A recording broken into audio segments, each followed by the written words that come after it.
top of your next blank left page, you need to write two-step equations, video review. What?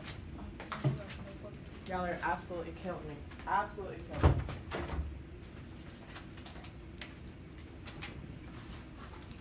You know how I get once I start teaching, right? Don't wait till then to start asking for things that you need. So you need to write two-step equations, video review, today's date, which is 4/17. Now, this is about a 10-minute video. The reason it's going to be longer is because you are going to be completing some two-step equations because that's where we left off last Thursday. It's been a week. Technically, it's been longer than that.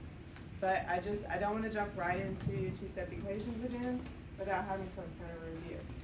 This video is super dry. So just bear with it, but remember this is a review to kind of bring us back to where we were. So don't say one comment, one word, nothing. Just deal with it. Built Cotton Industrial Machine. I'll let you guys know it's like right and solid and everything. Hi, I'm Rob. Welcome to Math Antics. In the last two algebra videos, we learned how to solve simple equations that had only one arithmetic operation in them. But often, equations have many different operations, which makes solving them a little more complicated. In this video, we're going to learn how to solve equations that have just two math operations in them, one addition or subtraction, and one multiplication or division. And the concepts you learn in this video will help you solve even more complicated equations in the future. Now, as you might expect, equations that have two arithmetic operations in them are going to require two different steps to solve them. In other words, to get the unknown all by itself, you'll need to undo two operations. But that doesn't sound too hard, right? I mean, we learned how to undo any arithmetic operation in the last two videos. And that's true, but there's a couple reasons that make two-step equations a little trickier to solve. The first is that there's a lot more possible combinations of those two operations. And the second is that when there's more than one operation, you have to decide what order to undo those operations in. Hello? If you need to know what order to do operations in, just follow the order of operations rules. You did watch that video, didn't you? I sure did. But the order of operations rules tells us what order to do operations, not what order to undo them. Oh, well, then could we reverse the order since we're undoing the operations? Now that's a good idea. Well, of course it is. When solving multi-step equations, that's basically what we're going to do. Using the order of operations rules in reverse can help us know what order to undo operations in. But it can be a little tricky actually putting it into practice. So, to see how it works, let's start by solving a very simple two-step equation. 2x plus 2 equals 8. In this equation... Alright, so go ahead in your notebooks and write 2x plus 2 equals 8.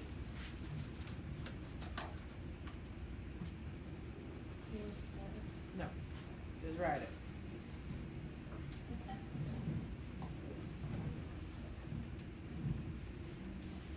Now, based off of what they were just talking about, doing the reverse of order of operation, what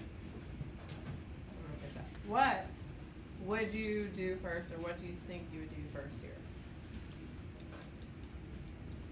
Ace. You would turn the plus into a minus. You turn the plus 2 into a minus 2, canceling it out, and then you would minus 2 from the 8. Okay. Does anybody think you would do something different? What do you think? Maybe divide. Why? Because 2 times x. Okay.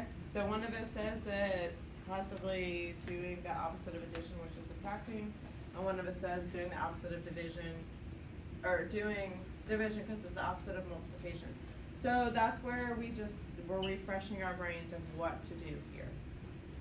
The unknown value, x, is involved in two different operations, addition and multiplication, which is implied between the first two and the x.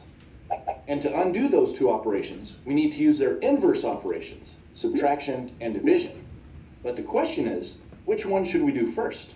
Like many things in life, the order we decide to do things in can make a big difference. Oh, come on. There's gotta be an easier way. First socks, then shoes. Fortunately, in math, we have a special set of rules that tell us what order to do operations in. Those rules tell us to do operations inside parentheses or other groups first. And then we do exponents, and then we do multiplication and division, and last of all, we do addition and subtraction. Those are the rules you need to follow when simplifying mathematical expressions or equations. When do you do order of operation? When you're simplifying, not solving. Okay? Solving an equation is different because we're trying to undo any operations that the unknown value is involved with so that the unknown value will be all by itself. So when solving equations, the best strategy is to apply those order of operations rules in reverse. Using the reverse order of operation, So if we're going in reverse, what do we actually do first? Based off of that little diagram right there, what are we gonna be doing first, Caleb? Or addition. So adding or subtracting first, then multiplying, dividing, then exponents, then grouping. Make sense? Alright, so now with this 2x plus 2, we're going to subtract by 2 on both sides. Bring down your 2x equals, what is 8 minus 2? 6. And then, Jackson, what do we do with that 2x? 5, 6. Well, you divide both sides by. Yes. 6 divided by 2 gives me 3. Alright. is not the only way to solve a multi-step equation, but it's usually the easiest way. Just like it's much easier to take your shoes and socks off in the reverse order that you put them on. Are you sure it's socks before shoes? Since the order of operations rules tell us to do multiplication before we do addition, we should undo addition before we undo multiplication. So first, we undo the addition by subtracting 2 from both sides of the equation. On the first side, the plus 2 and the minus 2 cancel each other out, leaving just 2x on that side. And on the other side, we have 8 minus 2, which is 6. Next, we can undo the multiplication by dividing both sides of the equation by 2. On the first side, the 2's cancel, leaving x all by itself. And on the other side, we have 6 divided by 2, which is just 3. There, we've solved the equation using the order of operations rules in reverse. And now we know that x equals 3. That wasn't so bad, was it? Let's try solving another simple two-step equation that has division and subtraction in it. X over 2 minus 1 equals 4. Alright, so x over 2 minus 1 equals 4.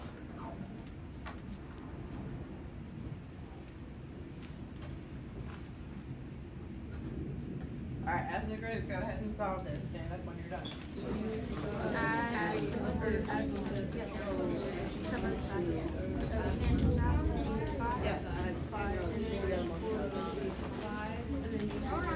Plus 5? Oh, my bad, I was too big.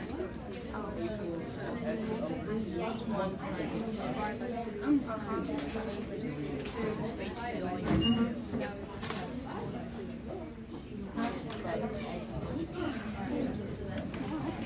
No, there should be 10. It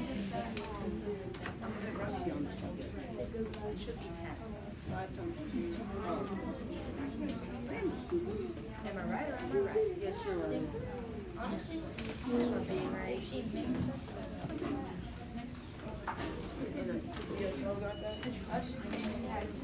Do you need help? Okay. You need to put a plus and I need to add 1 because that's a minus 1. So add 1 to the 4. Yeah. So now it is. And then because this is dividing, you have to multiply that and again. So now multiply 5 by 2 to get.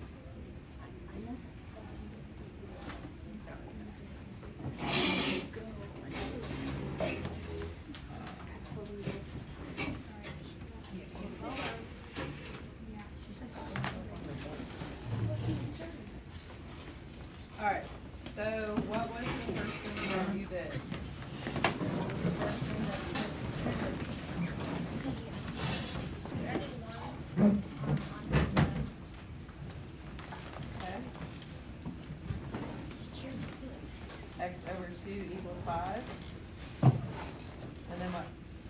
And then we multiply by 2 on both sides.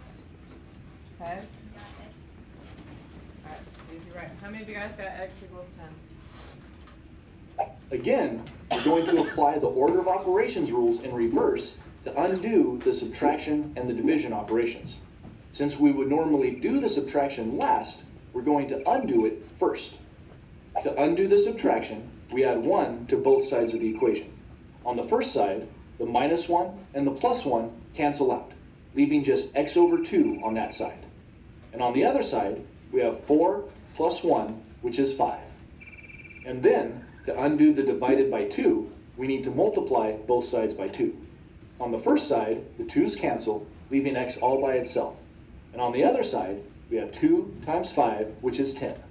So our answer is x equals 10. Those examples are pretty easy, right? But solving two-step equations gets a bit trickier thanks to a little something in math called groups. Do you remember how parentheses are used to group things in math? And our order of operations rules say that we're supposed to do any operations that are inside parentheses first. In other words, we need to do operations that are inside of groups first. Well, guess what? That means that when we're solving equations and undoing operations, we need to wait to do groups last of all. To see what I mean, let's solve this equation, which looks very similar to the first one we solved. The only difference is that a set of parentheses has been used to group this x plus 2 together. And even though that might not seem like much of a change, it makes a big difference for our answer. That's because in the original equation, this first 2 is only being multiplied by the x. But in the new equation, it's multiplied by the entire quantity or group x plus 2. And that's going to change how we solve it. We're still going to follow our order of operations rules in reverse, but now that the x plus 2 is inside parentheses, which means that it's part of a group, we're going to undo that operation last. Since we're supposed to do operations in groups. So real quick, do me a favor, write this. This is number 3. Put your parentheses in, and I want you to solve along with the video.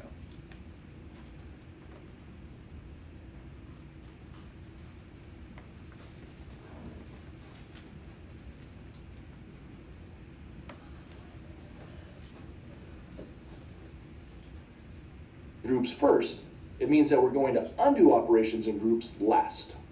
So in this problem, we should start by undoing the multiplication that's implied between the 2 and the group x plus 2. To do that, we divide both sides of the equation by 2.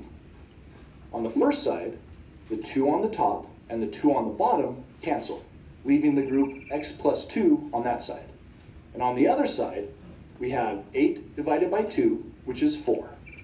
That looks simpler already, and we can make it even simpler than that, because now that there's nothing else on that side of the equal sign with the group x plus 2, we really don't even need the parentheses anymore. Next, we just need to subtract 2 from both sides. On the first side, the plus 2 and the minus 2 cancel out, leaving x all by itself. And on the other side, we have 4 minus 2, which is 2. So for this equation, x equals 2. And now you can see how grouping operations differently in our equation results in different answers. Let's try one more important example. Do you remember the second equation we solved? X over 2 minus 1 equals 4. In this equation, the 1 is being subtracted from the entire x over 2 term. But take a look at this slightly different equation. This looks a lot like the original equation. All right, so this is number 4, and you were solving this one before I hit play. So using the same information that you just did in number 3, something similar, write that one and solve it.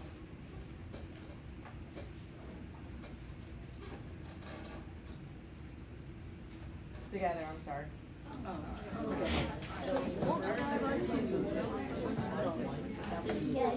Okay, we gotta multiply it by 2. And then Wait, what did you say? I thought you said 1. I was like, so it'd be like 2 minus 2. The bottom, you don't need to print it. Then we gotta I got 9. Okay, so you're gonna multiply by 2. So you have it written out, right? And on that side, the other side is division.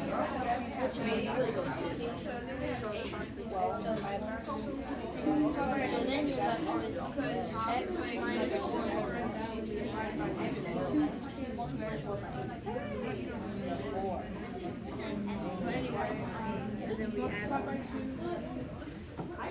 Okay, I'm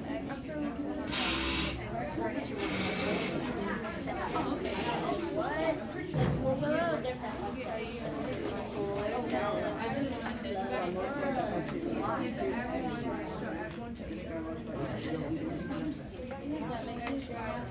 And then plus 2, 10. 2x divided by 2. And then 10 divided by 2.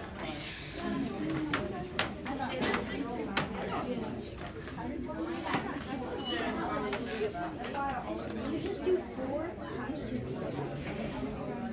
4 times 2, what is that?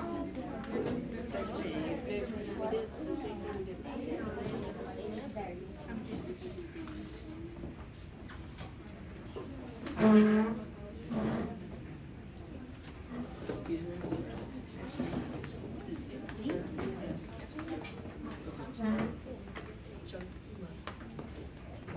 I do not know what that is. Oh, I get it now. What's your second thing? Okay, I get it. That's why she always has that one if she was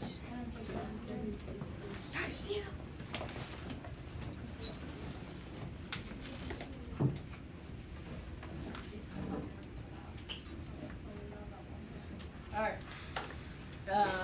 Who would like to say what their answer was?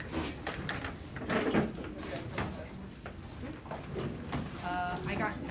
Anybody else with something different?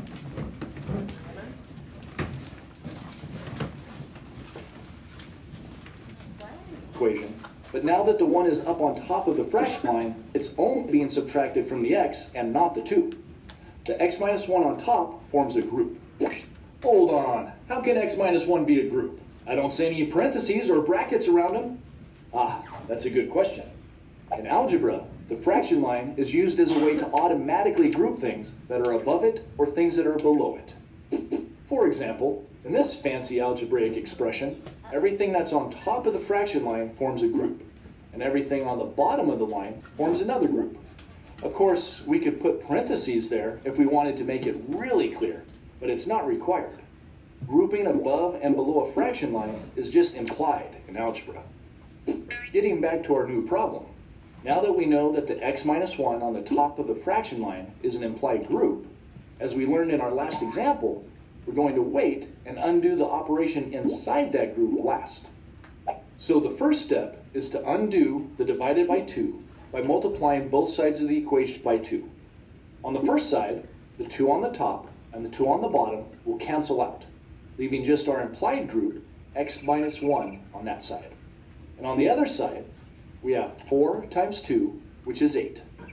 Next, we can undo the operation inside the group by adding 1 to both sides. On the first side, the minus 1 and the plus 1 cancel, leaving x all by itself. And on the other side, we have 8 plus 1, which is 9. So in this equation, x equals 9. All right, as you can see, solving two-step equations is definitely more complicated than single-step equations because there's so many different combinations and different ways to group things. But if you just take things one step at a time and remember to undo operations using the reverse order of operation rules, it will be much easier. Just pay close attention to how things are grouped in an equation and be on the lookout for those implied groups on the top and bottom of a fraction line. And because there are so many variations of these two-step equations, it's really important to practice by trying to solve lots of different problems. As always, Alright, so hopefully that was just a good refresher. And it's kind of presents it a different way than just saying do addition, subtraction, multiplication, division. So now you kind of have a reason why we do the addition and subtractions first. and the division multiplication second. Get your notes page out that I passed out to you all.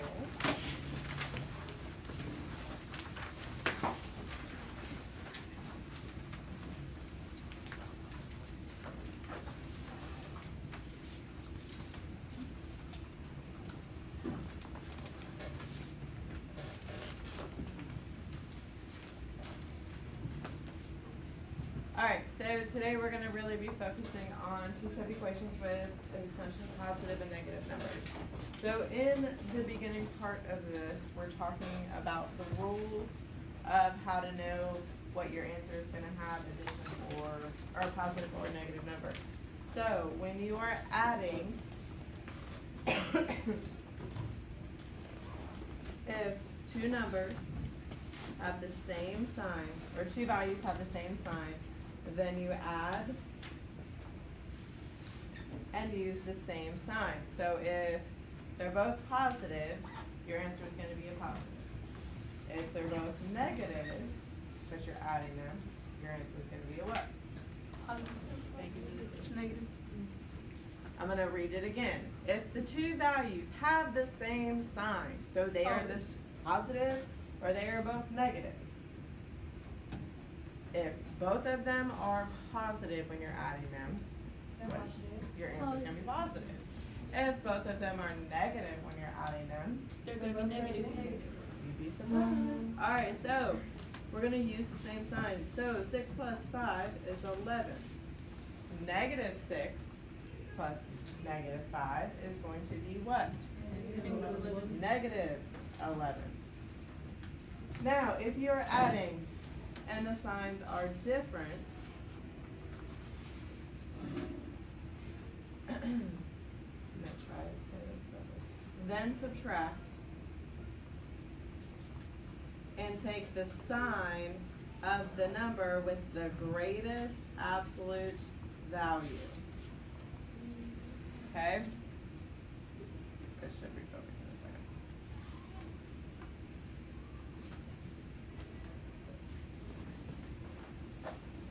Alright, so your example is 6 plus negative 5.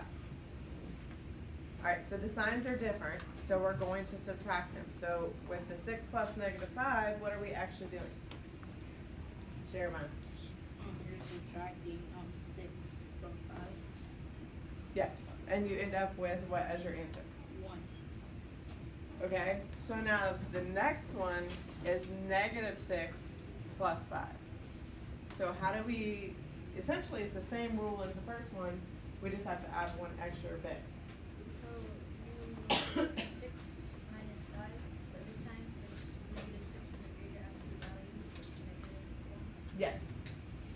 Because, and I feel like I've said this before, but because the larger number is a negative, your answer is a negative. I mean, technically you're gonna be like, Miss Kenny, that's not true. Negative 6 is not larger than 5, and you are correct. But technically 6 is larger than 5 Because it's absolute value. because of its absolute value. Okay, so does that make sense to you guys? Yep. Alright, so when you are subtracting, it says rewrite the problem to add the opposite. Then follow the rules for adding integers.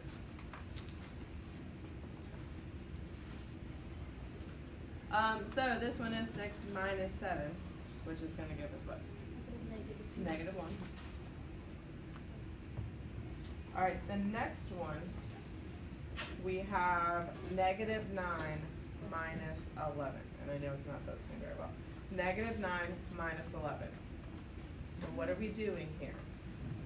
We're subtracting 11 from negative 9. No.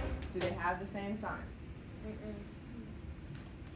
Last I checked, a negative 9 and a minus 11 is the same.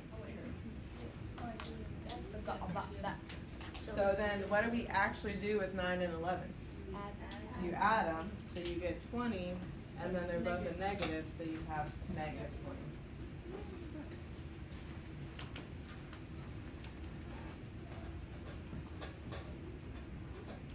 20. Alright. So this one. Negative 3 minus negative 8. What do you think? Negative 3 minus negative 8.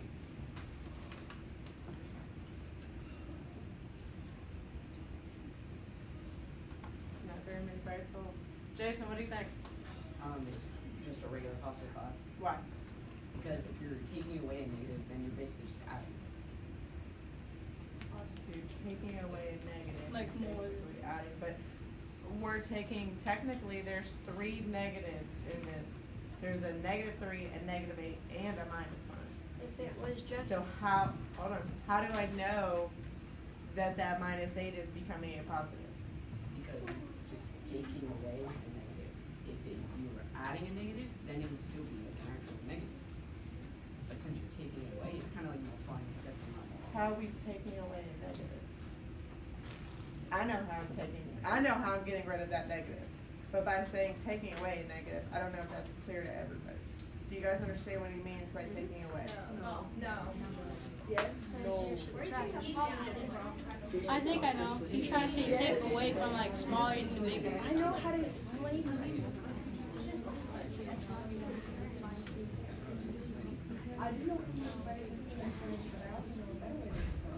Alright, so Michaela says she thinks she has a better way to explain it. I think. So what is your thought process? So basically, for right now, just forget there's a negative there, and you do 3 minus 8, and that will give you negative 5, and then you just do the opposite since there's 2 negatives, or 3 negatives. I'm sorry. Possibly. Instead of having explain negative, why then. Question, negative 5. what do we do with parentheses? What do we do with parentheses? What does parentheses usually mean? Multiply. So if you have a negative on the outside and a negative on the inside, negative times a negative becomes a positive. And then you just simply do minus 3. Is that what you meant? That's not what you meant. That's, there's no way. Alright. This is essentially probably going to be one of the most difficult types to figure out. Yeah. Honestly. But if you don't, again, like don't overthink, guys. Like just keep it as simple as possible. And then the last one. So it's multiplying and dividing. If the signs are the same, then the answer is positive. That means positive times a positive, positive divided by a positive, or negative times a negative, negative divided by a negative. If the signs are different, then the answer is negative. Does that make sense? Okay. So if they're always different, it's always negative. Always So like, different, always negative. Yep. Alright, so 6 times 5 is 30. Negative 6 times negative 5 is what? Regular It's 30. Just Just 30. It's positive negative. Stop calling out for the love of God. Please don't. Read Oh, wait. the notes. Read the notes, y'all. It is not rocket science. Just read what is right above it. Raheem, It's negative 30. Raheem, read the notes right above it. The first sentence that we just did. Multiplying and dividing.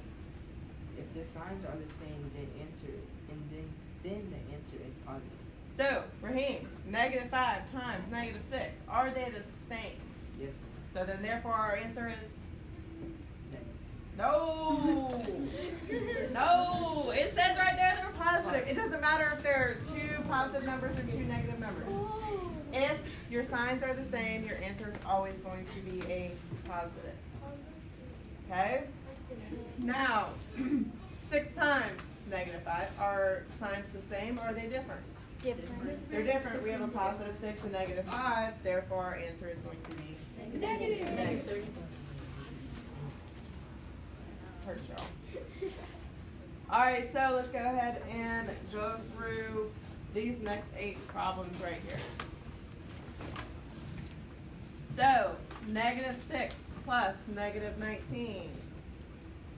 What's your answer? Look at all the rules we just talked about. What's your answer? Hunter. Would it be positive? No. No. We are adding, right? So if you don't know, y'all, if you have no idea what to do with this operation right here tells me, okay, I'm going to go to the adding and the adding. And then I'm going to read those notes and I'm going to see which one applies to what the problem is doing. So again, I have -6 plus -19. So looking at the very first set of notes, it says if the two values have the same sign, then add and use the same sign. So what are we doing with 6 and 19? We are adding them. So what is 6 plus 19? 25. And I'm putting a negative. Why? Because they have the same sign. Because it's got the same sign. You gotta use the notes. You can't just be like, oh, I think this is right. No, it's right in front of you. All right, -5 minus 32. -5 minus 32.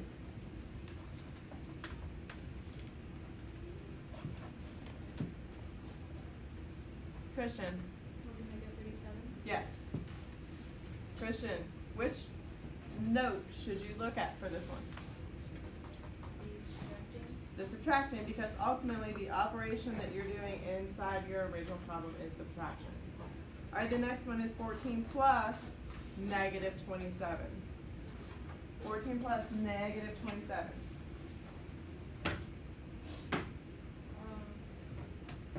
I didn't see what part. So it tells you to subtract the Yes. two, and Yep. then it's a. See, I was not very clear.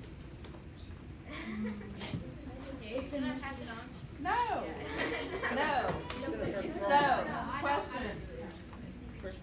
Which number is greater? Which number is greater? Which number is greater? With the 14. No. Absolutely. I'm not saying the keywords because I wanted you to look at the notes. Which one is greater? It's going to be So negative. your 27 is greater, therefore we know our answer is going to be a negative. From there, what do you do? Which gives you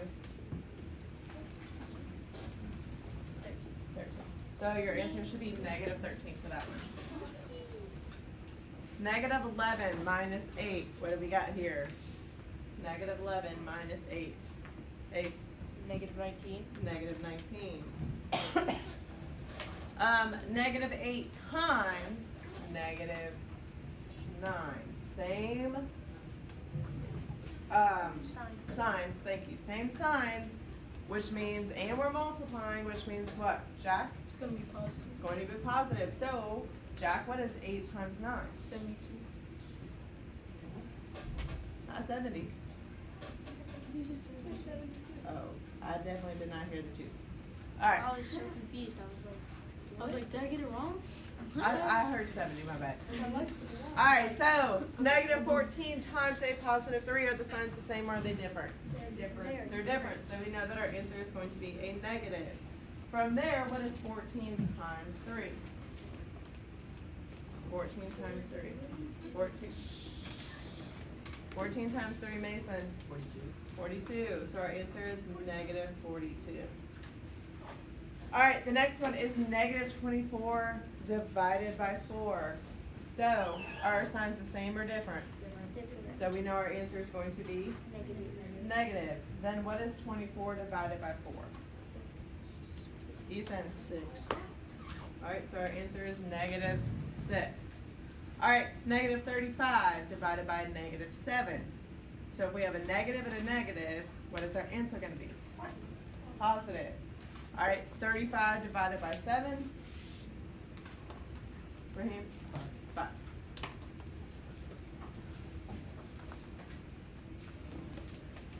Alright. What do you think about those 8? Wasn't too bad. I personally think the dividing and the multiplying are much easier than the adding and subtracting. Yeah. That's my personal thing. I agree. Definitely. So they have Step number 1, it says use inverse operation to undo addition, subtraction. Step 2, use inverse operation to undo multiplication, division. Solve by keeping the equation balanced and check your solution. So now we're applying everything that we talked about in the top to this and then checking and graphing. So let's do number 1. Says negative 4k plus 9 equals 32. So what is the first step? What does it tell us to do? What does it tell us to do right here in step number 1? Rob. Use inverse operations to undo addition and subtraction. Alright, so we have a plus 9 here, so we're going to do minus 9, which cancels minus 9. What is 32 minus 9? 32 minus 9. 23. So negative 4k equals 23. Alright, from here, what do we do? From here, what do we do? What do we do from here? Caleb? So divide that by negative 4, which cancels, and then I divide this by negative 4. Now I'm going to apply, I'm going to stop right here, and I'm dividing a positive and a negative. So what is my answer going to be? It is going to be a negative.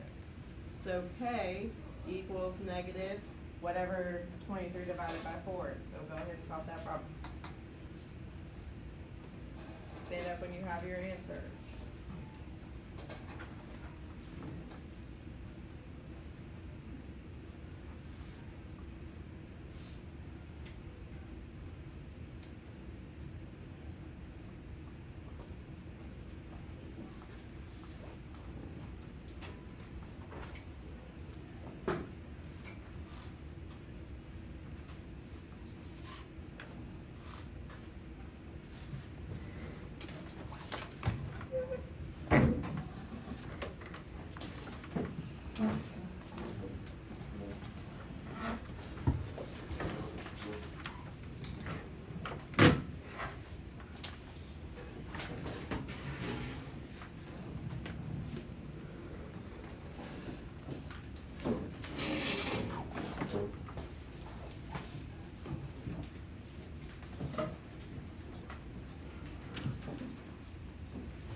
What did you get when you did 23 divided by negative 4? Negative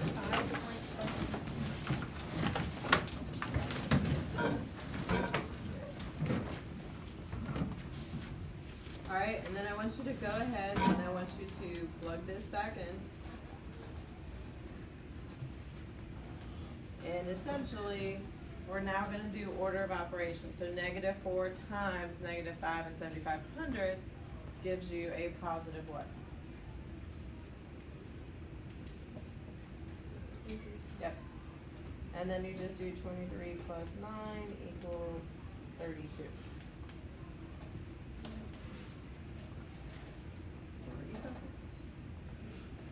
Alright, so as a group, you are doing number 2. Stand up when you are done. Go.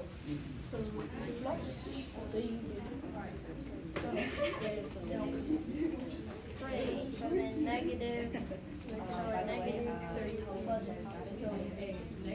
so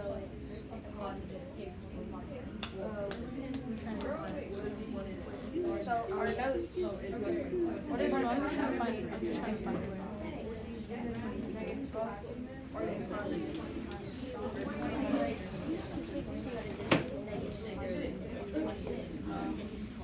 So it's negative 12, you said?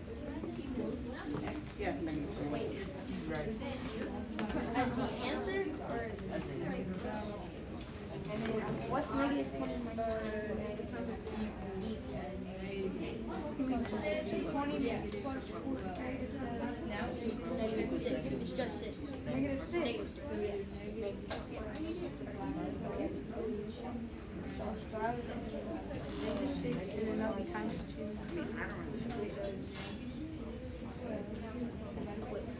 negative for 4. x? Negative 4. Alright, so now we gotta check the graph. Okay, so negative 4. Which one of our graphs?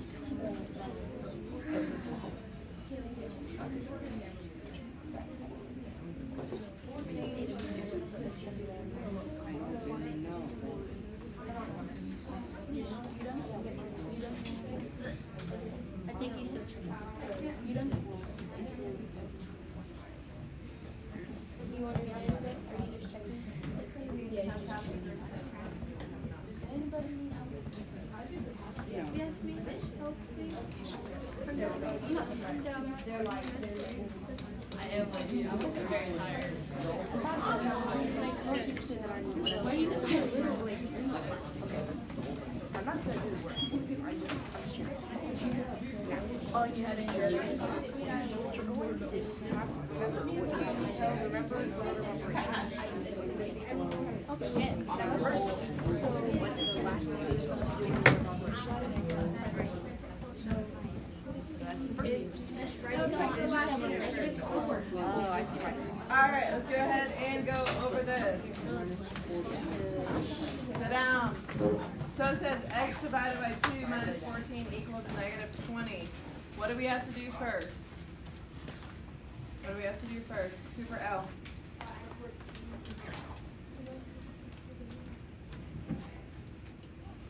So then I have x divided by 2 equals what? negative 6 on the last one. Okay. And then how do I get rid of x divided by 2?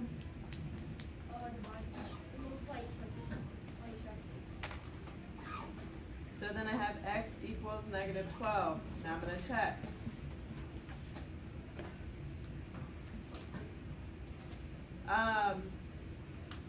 Just totally had a brain fart. Negative 12 divided by 2 gives me what? Negative 6 minus 14 gives me negative 20. Alright. Slide over to this side. This is your independent work for today. This is not your homework. You are working independently. You are not working with friends. You are not looking at friends. You are not playing with sign language with friends. You are working. If you do not finish this, this becomes part of your homework. Your homework is here. This is your homework. That is not. That is your classwork. Get to work.